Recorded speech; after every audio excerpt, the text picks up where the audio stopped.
From the city to the suburbs, from poor school districts to wealthy ones, 9 Wants to Know found kids beating the daylights out of each other and proudly displaying their violence online. Thanks for joining us tonight. I'm Bazi Kanani. And I'm Kyle Clark. Some of these kids' parents probably thought they were giving their children cell phones to keep them safe, not realizing that they were actually giving those kids a new way to record their violent extracurricular activity, Fight Club. 9 Wants to Know investigator Jeremy Jojola has been looking into these fights, and he's notified numerous school districts around here that they have a big problem. Jeremy, this appears to be fairly widespread. That's right, Kyle. From Douglas County, Cherry Creek, Jeffco to Denver Public Schools, we found many of these fights online, and it is on the internet where they can exist forever. And while these videos are hard to watch, we believe that parents should know what some kids are up to.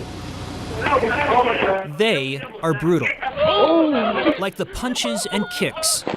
Online videos showing Denver kids fighting, too many to count. Go! After exposing a YouTube channel with 23 clips dedicated to fights at Thornton High School, we found many more from other schools in several districts in and around Denver.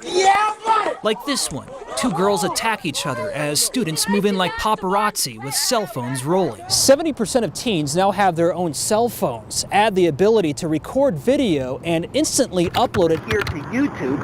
Violent, embarrassing moments can be shared not only with the whole school, but the whole world. In 3 days, this video had 1,500 views with comments from other kids too vulgar for TV. Many of them have cell phones in their hands, using it as a tool to film it instead of call for help and stop it. Susan Payne is a special agent with the Colorado Attorney General's office and runs Safe to Tell, a group that allows kids to report criminal behavior and activities anonymously. Those cell phones were placed in their hands by a parent that's paying for them. And yet, when we put that electronic device in the hands of a child, are we having a conversation for what use they can use it for and what the consequences will be? Those consequences could be criminal charges, including assault and accessory to a crime, even for the kids standing by with cell phones who may be egging on the fight. It really says a lot about where we are today and how things have changed. We didn't have this technology. We passed notes.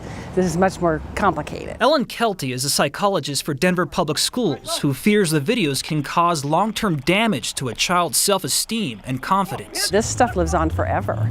And if you have a low self-esteem to begin with, or your student that was a victim of a fight, that would be very damaging to have that where people could repeatedly go back to that. She's never been in a fight in her life. That was her first fight. We found this mother of a girl fighting in one of the videos we exposed. She has no idea who recorded this, and she has no idea who uploaded it. No.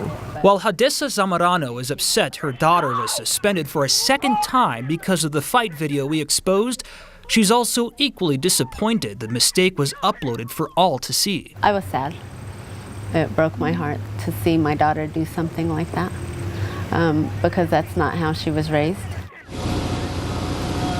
And some of these videos that we found contain the full name of the student in the video description box. That's no doubt a problem that could come up when these kids are applying for jobs, even colleges, Kyle.